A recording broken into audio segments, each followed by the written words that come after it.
সদৃশ দশমিক ভগ্নাংশে প্রকাশ। সদৃশ দশমিক ভগ্নাংশে প্রকাশ। প্রথমে এটা যদি আমরা জানি তাহলে আমরা যোগ করতে পারবো, বিয়োগ করতে পারবো এবং গুণ করতে পারবো। দেখো 14 নম্বর অঙ্কটা 14 ক, এখানে আছে 2.223 পুনঃপুনিক 2.23 পুনঃপুনিক, 5.235 পুনঃপুনিক। এটাকে সদৃশ দশমিক ভগ্নাংশে প্রকাশ কিভাবে করতে হবে দেখো। প্রথম সংখ্যাটিতে এখানে 2.23 ভগ্নাংশটিতে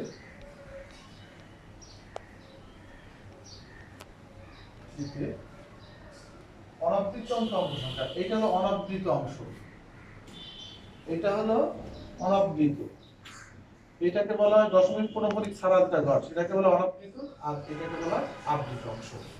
যেটার পর পুনঃপুনিক থাকে তাকে বলা হয় আবৃত অংশ, আর যেটার পর পুনঃপুনিক থাকে না সেটা হলো অনাবৃত অংশ। এখন দেখো বর্ণিতে অনাবৃত অংশে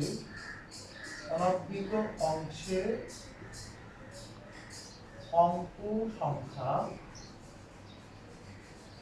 একটা ঘর এক, এবং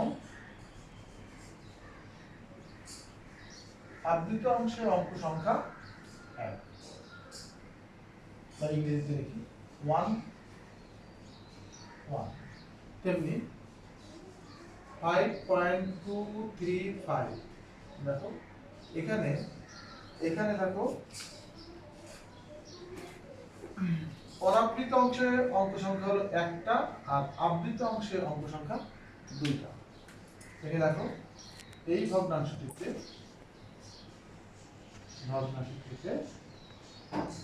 অনাবৃত অংশে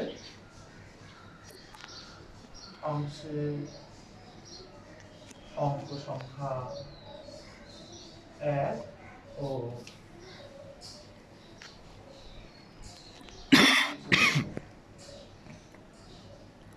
অংশে অঙ্ক সংখ্যা দেখো দুইটা, দুই। এখন আমাদের সদৃশ করতে গেলে সদৃশ ভগ্নাংশগুলিতে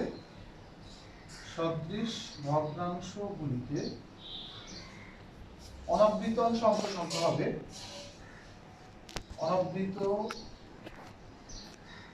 অংশের অঙ্ক সংখ্যা হবে এই অনাবৃত অংশে একটা, আর অনাবৃত অঙ্ক সংখ্যা একটা। এখানেও একটা সংখ্যা, এখানেও একটা সংখ্যা, এদের মধ্যে বৃহত্তম সংখ্যা এক এবং একের মধ্যে বৃহত্তম সংখ্যা এক। এবং আবৃত অংশে অঙ্ক সংখ্যা হবে দেখো এখানে একটা, এখানে দুইটা, এই এক এবং দুই এর লসাগু দুই, এইটা হবে লসাগু, এইটা হবে লসাগু, আর এদের হবে সর্বোচ্চ ম্যাক্সিমাম নাম্বারটা। এখন অতএব আমরা 2.23 দেখো এক ঘর আর দুই ঘর, তিন ঘর 2.23 কোনো বার আমরা ইচ্ছা করলে 3 যতবার ইচ্ছা ততবার লিখতে পারি। এখানে আমরা 3 দিই, তাহলে এক ঘর আর দুই ঘর, এক ঘর বাদ দিয়ে রাখি, এখানে দুই ঘর। তেমনি ভাবে আমরা এই সংখ্যাটা এখানে লিখে দেই 2.23 পুরোপুরি, আর এখানে থাকবে 5.235, এটাকে আমরা লিখবো 5 পয়েন্ট, এটা সাজানো আছে। তাহলে এইটাই হয়ে গেল সদৃশ আবৃত দশমিক ভগ্নাংশে প্রকাশ। এখানে অনাবৃত অংশের অঙ্ক সংখ্যা একটা, দ্বিতীয় সংখ্যাটিতে অনাবৃত অংশ অঙ্ক সংখ্যা একটা, আবৃত এখানে দুইটা, আবৃত এখানে দুইটা, এইভাবে প্রকাশ করতে হয় সদৃশ দশমিক ভগ্নাংশে প্রকাশ। আরেকটা এবার দেখো সংক্ষেপে আরেকটা দেখো, এই 14 নম্বরের 4 এখানে আছে 12.32 2.19 অনুভূমিক আর 4.3256 যদি কম লেখালেখি করে সংক্ষেপে করি তাহলে দেখো অনাবৃত অংশ, অনাবৃত অংশে অঙ্ক সংখ্যা কত? এখানে দুইটা, একটা 2 1 এবং 2, এদের সর্বোচ্চ সংখ্যা, এদের সর্বোচ্চ সংখ্যা 2। আর আবৃত অংশ অঙ্ক সংখ্যা, আবৃত অংশে অঙ্ক সংখ্যা এখানে নেই, আবৃত অংশে কোনো অঙ্ক সংখ্যা নেই।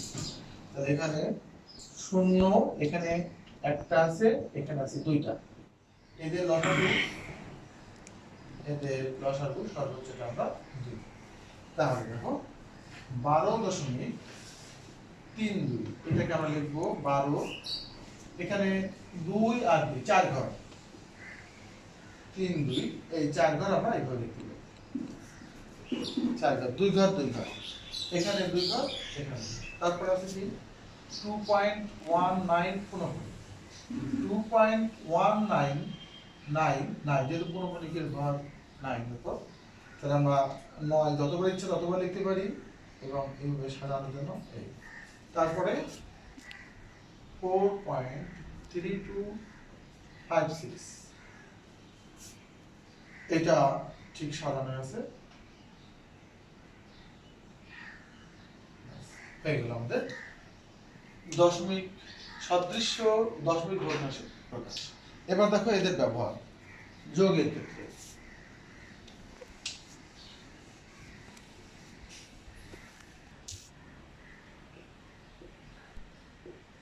যোগ 15 নাম্বার খ নম্বরটা দেখো 2.05 পুনঃপুনিক 8.04 পুনঃপুনিক এখানে, আর 7.018 এখানে কোনো পুনঃপুনিক সংখ্যা নেই।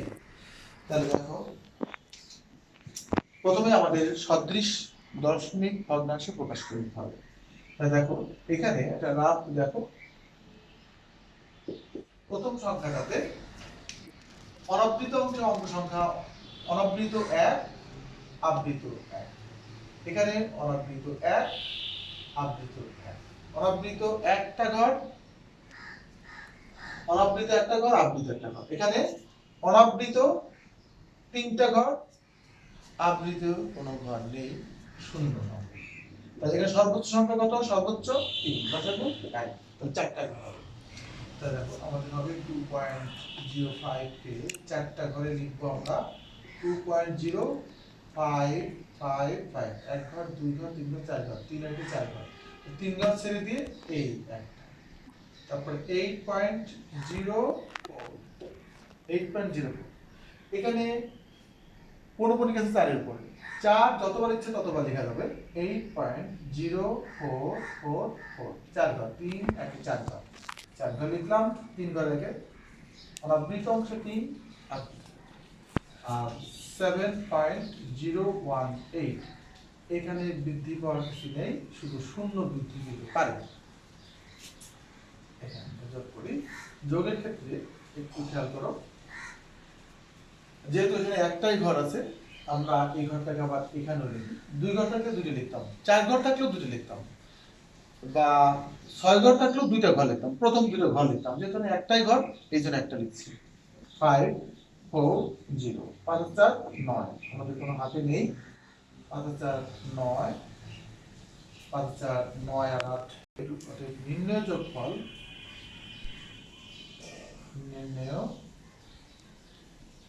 যোগফল 17.1179।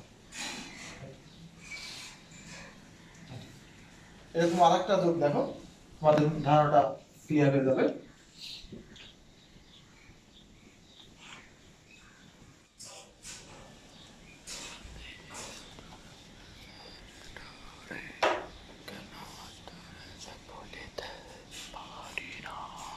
গ নম্বরটা দেখো, 15 গ 0.006 0.92 পুনঃপরি 0.134 0.134 দেখো, প্রথমে আমরা রাফ করি। রাফ দেখো, এখানে অনাবৃত অংশের অঙ্ক সংখ্যা 2, আবৃত 1। আবার এখানে অনাবৃত অংশের কোনো অঙ্ক সংখ্যা নেই বিধায় 0 আর 2, এখানে 0 আর 3, সর্বোচ্চ কত 2 আর লসাগু কত 6। তাহলে অনাবৃত অংশে অঙ্ক সংখ্যা হবে 2টা, আবৃত অংশে অঙ্ক সংখ্যা হবে 6টা, 7 2 8 ঘর। তাহলে আমরা দেখো 0.006 এটাকে লিখবো 0.006 1 8 ঘর, 1 2 3 4 5 6 7 8 ঘর। এইখান থেকে 2 ঘর বাদ দিয়ে 2 6 2 ঘর 6টা ঘর। তারপর 0.92 বৃদ্ধি পাবে 92 তাহলে এখানে থেকে এই 6টা। তারপরে 0.134 বৃদ্ধি পাবে 1 3 4 0.134 লিখে 6 ঘর হয়ে গেছে, আর দরকার নেই। 134 টোটাল 8 ঘর, 134 লিখলে 8 ঘর হয়ে গেল। 1 2 3 4 5 6 7 8 ঘর লিখলাম। তারপর 2 ঘর ছেড়ে দিয়ে 6 ঘরে আমরা পুনরাবৃত্তি দিলাম। 1 2 3 4 5 6। এবার যোগ করার সময় আগে বলেছিলাম 2 ঘরে বেশি নেব না, 6 6 9 2 আর এখানে 4 1 নরমাল যোগ করে 6 2 8 9 15 16 17 18 19 20 9 হাতে আমাদের 1 9 10 11 12 ফল নির্ণয় যোগফল 1.07009372 এই পর্যন্ত অ্যান্সার হবে এই পর্যন্ত, 0 থেকে 2 এর পর এইটা হবে নির্ণয় যোগফল। এই অনেকগুলো পদ্ধতির মধ্যে এই পদ্ধতিটাই সবচেয়ে সহজ। এবার দেখো একইভাবে বিয়োগ করো, একদম যোগের মতোই। সিস্টেমটা হলো প্রথমে যে ভগ্নাংশ দুটো দেওয়া থাকবে 1 2 -3.45। নিয়ম হলো প্রথমে এই সংখ্যা দুটিকে সদৃশ দশমিক ভগ্নাংশে প্রকাশ করতে হবে, তারপর তবে যোগের মতো। দেখো রাফ করি আগে। এখানে অনাবৃত অংশ অঙ্ক নাই, আবৃত 2টা। এখানে দেখো অনাবৃত 1টা, আবৃত 1টা, তাহলে সর্বোচ্চ লসাগু তাহলে 5.12 3 ঘর। আমরা কি 3 ঘর বানাই? 5.121 3 ঘর হলে এই দরকার। আচ্ছা, তারপরে 1 ঘর ছেড়ে দাও, এখান থেকে এই 2 ঘর 3 ঘর 2 আগে 3 ঘর 3 ঘর লিখবো 1 2 1 2 এই 2 লিখার আর দরকার নাই, কারণ 3 ঘর হয়ে গেছে। তারপর দেখো 3.45 লিখার পর বৃদ্ধি পাবে 5, এই যে আমরা নিলাম। বিয়োগের মতো যোগের নিয়মের মতোই এই যে আবৃত 2টা ঘর, আবৃত 2টা ঘর নিলাম, নিয়ে বিয়োগ করো। 5 হচ্ছে 6 হাতে 1 হাতে 1 6 হাতে আমাদের 1 6 7 8 9 10 11। নির্ণয় বিয়োগফল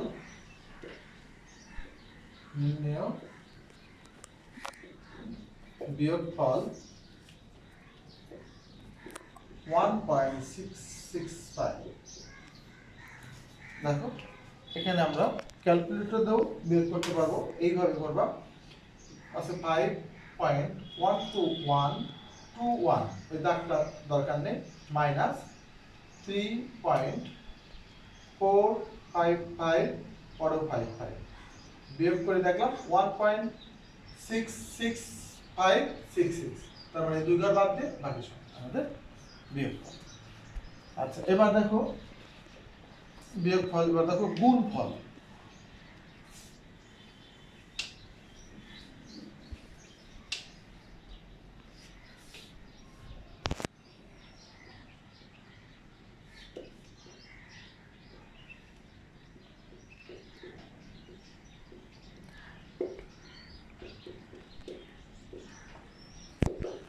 দেখো গুণের নিয়ম একটু ভিন্ন, 2.4 কোণপরিক এবং 0.81।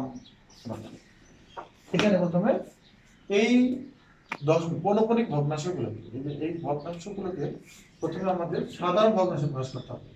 2 4, আচ্ছা 4 আছে, একটা কোণপরিক জন্য একটা 9, বিয়োগ হবে কোণপরিক ছাড়া সব, এইটা গেল। আবার দেখো 81, কোণপরিক আছে দুইটা, আর বিয়োগের কোণপরিক ছাড়া ঘর আছে, বিয়োগ আছে 0 0 বিয়োগ করলাম আমরা। এখন দেখো এখানে থাকে 22 9, এখানে 81 9 দেখাতে 9 81, আর আমাদের নির্ণয় গুণফল। নির্ণয় গুণফল, গুণের সাথে আবার ভাগের নিয়ম বেশ মিল আছে, গুণের সাথে ভাগের যথেষ্ট মিল আছে। আচ্ছা গুণ আরেকটা দেখাই আমরা, গ নম্বর 0.62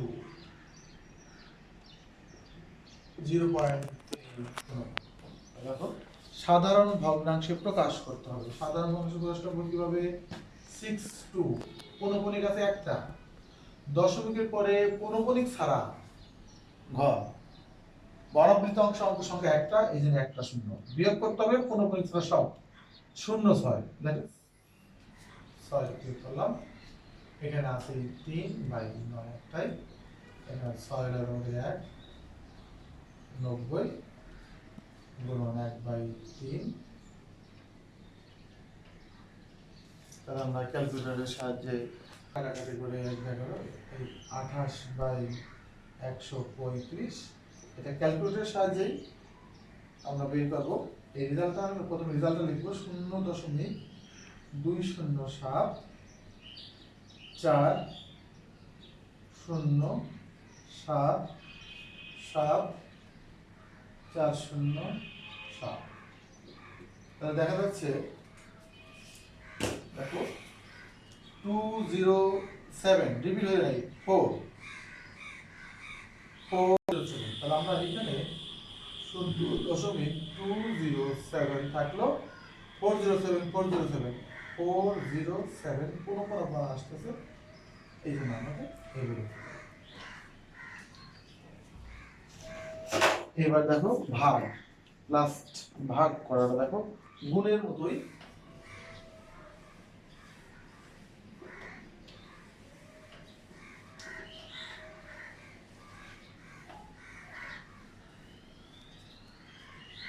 ভাগ 18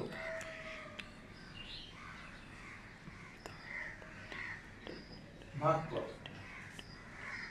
ভাগ খ নম্বরটা দেখো 0.35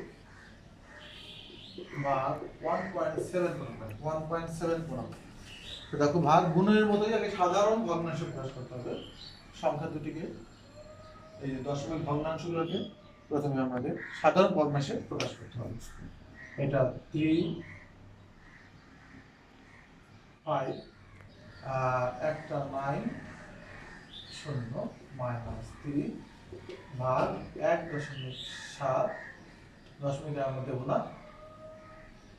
9 বিয়োগ করবে 1, তাহলে থাকলো 32 90 ভাগ 16/9, যেহেতু ভাগ আছে আমরা গুণ করে দিলে 9 16, 9 কাটলে এখানে হবে 1 1/5 বা এটাকে আমরা 0.2 এটা নির্ণয় ভাগফল। আর একটা লাস্ট ভাগফল আমরা একটা শিখিয়ে দিই। গ নম্বর 2.37 পুরোপুরি ভাগ 0.45। দেখো সাধারণ ভগ্নাংশে প্রকাশ করবো 237। একটা ঘরের জন্য পুনঃপুনিক একটা ঘর একটা নয়, দশমিকের পরে পুনঃপুনিক ছাড়া একটা ঘর 23 বিয়োগ হবে 23 ভাগ 4 5। একটা পুনঃপুনিক জন্য একটা নয়, দশমিকের পরে পুনঃপুনিক ছাড়া ঘর আছে একটা, একটা শূন্য বিয়োগ হবে 4। এবার 4 1 2 90 ভাগ ভাগ করে দিই। ক্যালকুলেটরে ভাগ করলে 214 ভাগ 41 আমরা পাচ্ছি। প্রথমে পুরো সংখ্যাটা লিখব 219512195। এই যদি সংখ্যাটা হয় তা দেখো 2195 195 195 251 এখান থেকে 21951 2 থেকে শুরু করছি 21951। আচ্ছা এবার চালু দিই বন্ধ করি। হ্যাঁ ঠিক আছে। তাহলে দেখো এই সংখ্যাটাকে 214 কে 1 দিয়ে ভাগ করলে 5.219512195 ইত্যাদি। তার মানে এখানে দেখো এই 21951 আবার দেখো 2195 পরবর্তীতে 1 আসবে ইত্যাদি ইত্যাদি। এই জন্য আমরা লিখতে পারি 21951 কে পুনঃপুনিক দিতে পারি। এটাই নির্ণয় ভাগফল। ধন্যবাদ সবাইকে।